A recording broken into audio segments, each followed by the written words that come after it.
Israel ব্যাপকভাবে ইরানের ক্ষেপণাস্ত্র হামলার শিকার হয়েছে বলে খবর পাওয়া গেছে। জেরুজালেম এবং মধ্য ইসরায়েল সহ দক্ষিণ অঞ্চলেও একাধিক সতর্কবার্তা জারি করা হয়েছে।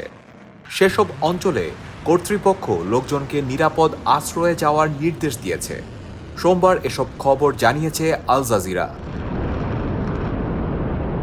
এরই মধ্যে বিভিন্ন স্থানে বিস্ফোরণের খবর পাওয়া গেছে। ধারণা করা হচ্ছে এই হামলায় ইরান ক্লাস্টার বা গুচ্ছ বোমা ব্যবহার করেছে।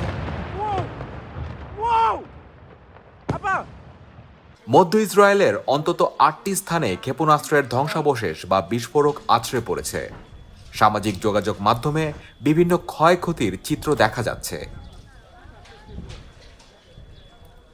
গত রোববার থেকে ইসরায়েলে হামলার ধারা অব্যাহত রয়েছে।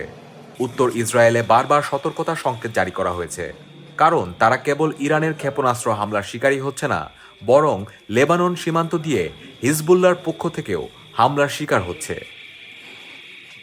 এদিকে তেহরানে ব্যাপক হামলা শুরুর ঘোষণা দিয়েছে ইসরায়েল। ইসরায়েলের সামরিক বাহিনী এক বিবৃতিতে তেহরানে সরকারি অবকাঠামো লক্ষ্য করে বড় ধরনের হামলা চালানোর ঘোষণা দিয়েছে। ইরানের রাজধানী তেহরানে শক্তিশালী বিস্ফোরণের খবর আসার কিছুক্ষণের মধ্যেই এই ঘোষণায় আসে।